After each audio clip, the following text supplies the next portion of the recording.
everyone, welcome back to Paper Therapy with Amy. I have the Everyday Life paper here, and I think it's going to look good with some sunset pictures from Hawaii. I almost have my Hawaii trip all scrapbooked. So I have this guy in the sunset, and I feel like I have some more sunset photos of my husband and I feel like this one might work out in this paper with that blue water, and there's a little bit of orange in the sky too, but I'm going to see if I can just kind of bring it together with this yellow. This is actually wild wheat, and I don't know if you remember wild wheat, but it is a horrible color. I will not be using this. I will lean on it being more softly yellow in here. So I'm going to bring in some base sheets. So I have some right here, and these are from my stash. They're almost white, but not quite. I'm not sure if you can see that on camera. They've got a little bit of a yellow hex on them, and they are from the Isabella bulk, if you have any close to my heart papers. I think only the consultants could, or yeah, the makers could buy the bulk. So it was a sheet from the Isabella paper pack. So I'm just going to take those strips off of there. I might even use them. I love to start on paper that's white but not quite white, and I have done it a few times before, and it's just easier for me than straight white. So let's put these here. I'm going to glue these down in a couple minutes, but first I want to play around with placement and what kind of papers I want to use in the background. So let's see. So here are the photos that I have. And then I'm not sure if I want to use all of this one. It's pretty, but I kind of like this moody colors a little bit better. So I might, there's a lot of people in the foreground. I think I might, let me think it over. I'm going to try and find a way to kind of change that up, I think. I want my husband to face in, so I'll probably put him on this side, and then I might want to cover up some people in this dark building back here, and I could, well, I guess the pretty sky is there, so, and then maybe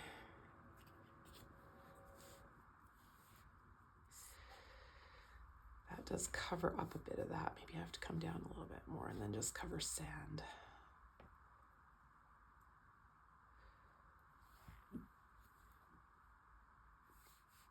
And then I did create another one, and I'm not sure.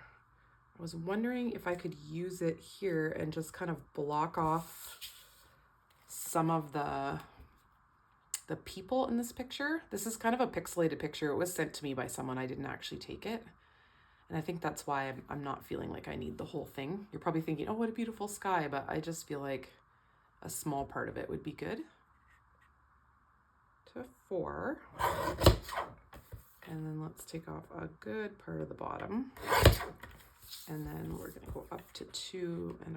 I think that should be good.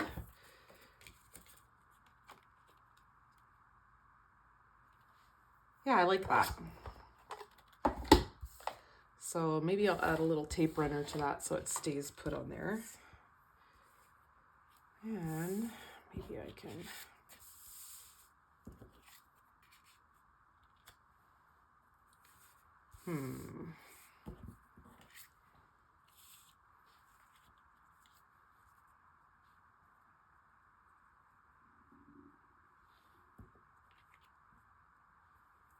yeah, I think that can overlap onto there actually. That looks better. There is a bit of pretty sky behind us, so we could do it more on this side if I wanted. But I don't love this picture over here. I'd rather have it in the center.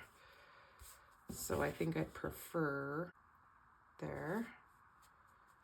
And that gives me some nooks and crannies to work with along the way. And now, how do I want to bring in my patterned papers? Like, I was considering strips, just some strips in the background.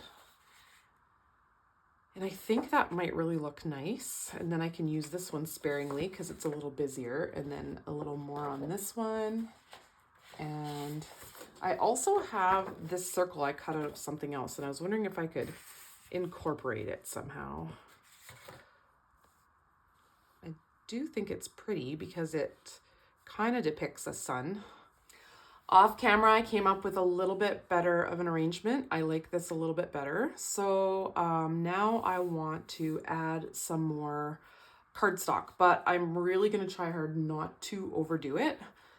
I was looking through all my cardstock, and a paper pack we had recently, I forget what it was called. I think something about nature. You guys probably know it. It has gold foiling, and I thought gold foiling is really fitting with these golden skies. And I really like how this looks in here with the sand color.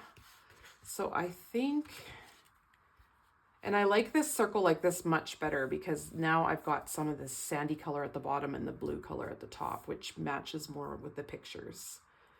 But I think that I could do maybe a shelf across the bottom.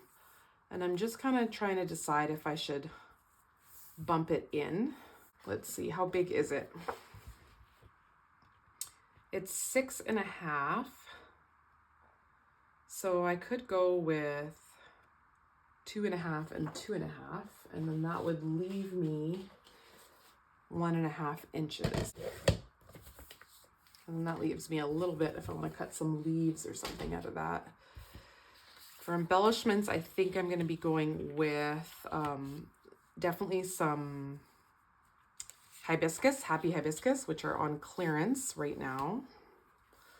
Unless I take too long to edit this video, which I do sometimes. Well, let's see how it's going to look underneath there, actually. Maybe the circle should come over everything. Might look nicer.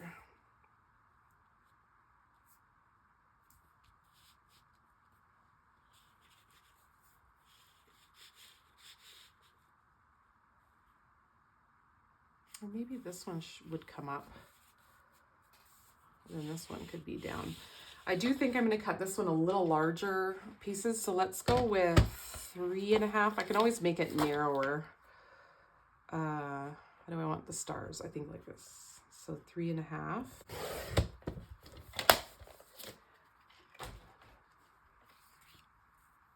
And let's try putting this under here.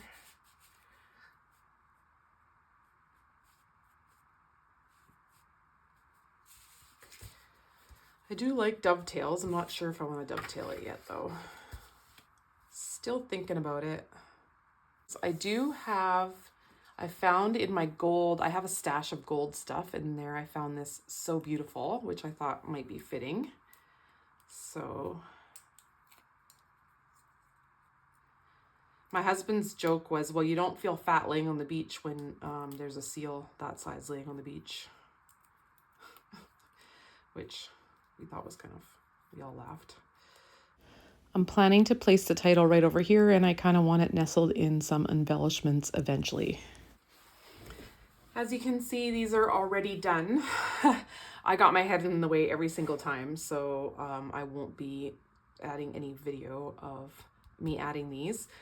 But what I did was I stamped them first in charcoal, and then very slowly and carefully I used crushed curry. I inked them up, and then I can show you on this one here that's not quite perfect.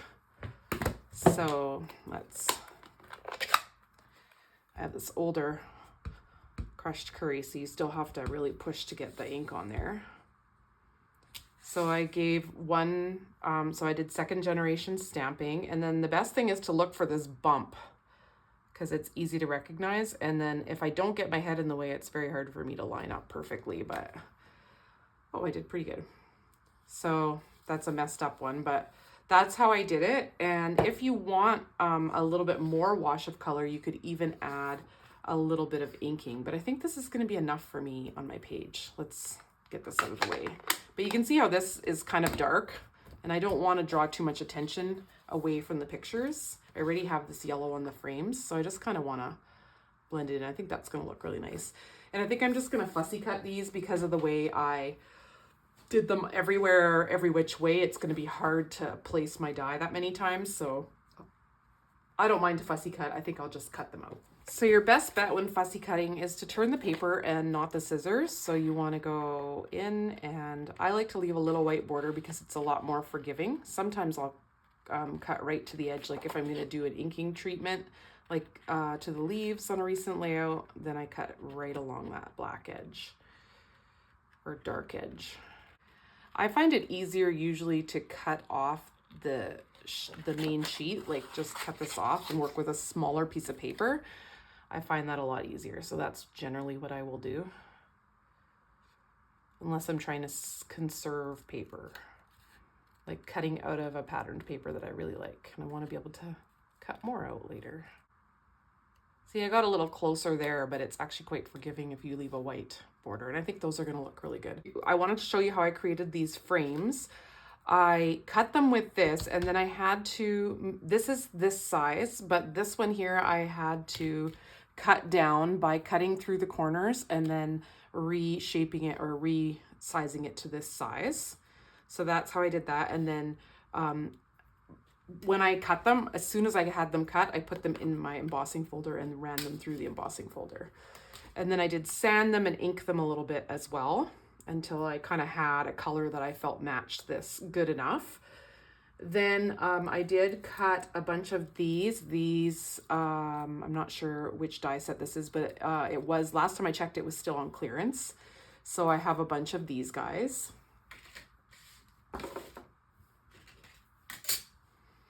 So I'll put those up there. And then I also used this paper here that I got a while back. And I cut a bunch of these sand dollar type thingies. So I'm going to use some of those.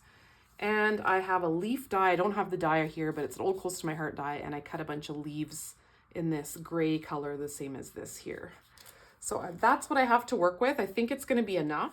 Another thing I've been considering is to put a frame around this, because this paper here, I don't have a tendency to use it very much. I suppose I could use a little strip here somewhere. But I also thought, of course this is stuck down, a very tiny frame might be nice on this layout, or I could do it in just blue. I am going to cut some strips and put them around so that you can also see the stripe on the top and bottom and not just see the full color on the top and bottom. And this way you don't have to use 2 full sheets of paper in order, or gut a paper out in order to have a small frame around the outside. I want this frame to be very tiny if I do it. So I'm just going to put these here and see what I think while I embellish.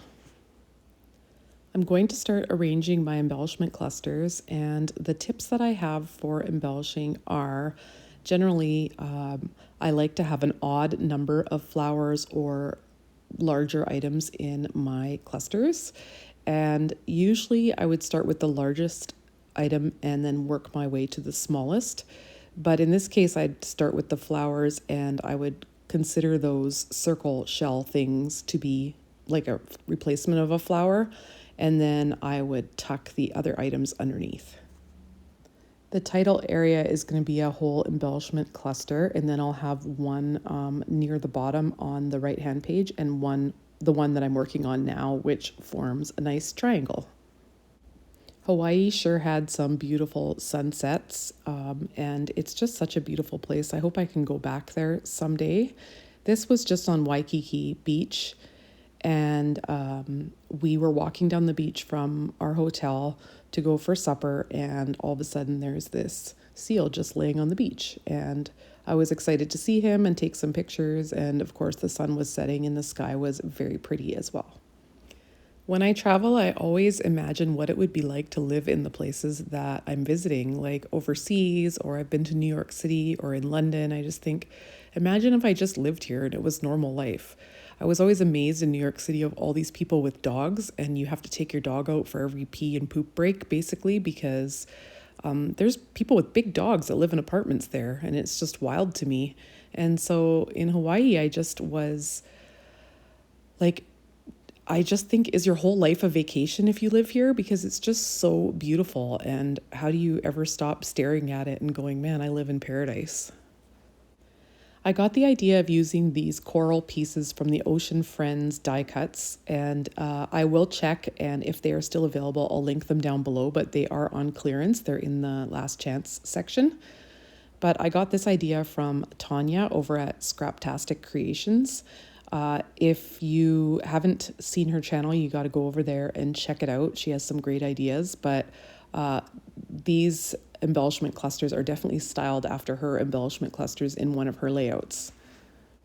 And you can see here how I'm using these medallion, whatever shell things as a flower essentially. So I have 2 flowers, and then I'm going to have 3 of these, which makes an odd number. I think it was with my fall layout recently that I was mentioning that sometimes layouts just come together exactly how you were envisioning, and this one really did. It is just, I really wanted to have that so beautiful just kind of nestled among the embellishments, and it just worked out perfectly.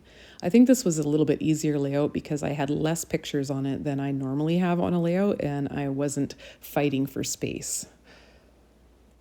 I also limited myself a little bit more. I just have learned, I've sort of learned to just less is sometimes more, and I don't have to pressure myself into using every little thing or filling up every space on the page.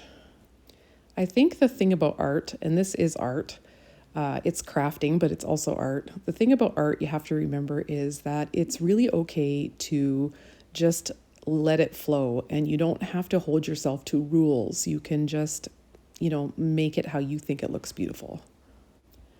I glued everything down, but not to the page background yet because I do want to add some splatters, and I decided that I do want to have these stripy strips in the background around the edges. So I'm going to show you how I did that and kept the page to 12 by 12 because that's a bit tricky. So the first thing I'm going to do, I had a little ink spot on there, so I'm strategic about where I want to cut first, and I want to cut that ink spot off. But I'm going to cut just one little line under a 1/2 inch because I want very small little border all the way around. And it's going to be on 3 sides because all the way around, I mean all the way around the full layout. And then I turned it and I cut one little line under the 1/4 inch. Also, these trimmers do get worn, so you need to make sure that you're pressing straight down when you're cutting so that you keep those cuts really nice and straight. Now I'm going to bring in my Close to My Heart Versamat, but you could also bring a piece of cardstock that you don't really care about that is a different color from your paper. And you're going to place your paper on it upside down. You're going to place it to one side and line the edge right up to the edge on one side, and then leave an equal amount of space all the way around the other 3 sides. And then you're going to run tape runner all the way along one side and then glue your strip down, face down. And make sure that piece of paper goes right to the very line or the very edge of the paper that you're using as a guide. Take your time and position it as well as you can. Use a lot of tape runner and use a tape runner that's repositional at first if possible, because you may have to pull it up a little bit, and it should come out pretty good and pretty straight. Here it is with that frame all the way around the outside, just under 1/4 inch, and I have some metallic paints I got from the dollar store, and I'm using a fan brush to add some splatters to each of my embellishment cluster areas. Then I'm going to give my surface a quick cleanup, and I will show you my finished product. So here's the finished layout. I'm not going to add any gems because I feel like the gold splatters are enough. I believe this title is from a set of gold titles that I got at a scrapbooking sale, and I think they're from Cocoa Vanilla. I'm pretty sure. And maybe you can see a little bit of the gold glittering in the splatters that I did on there. Thanks to Tanya at Scraptastic Creations, who inspired me to do these embellishment clusters with these great elements in there. And my journaling's down there. I'd love it if you hit that thumbs up button, and I'd love to have you if you'd like to be a subscriber to my channel, and I hope that this layout inspires you to make something beautiful today. Thanks for watching. Bye.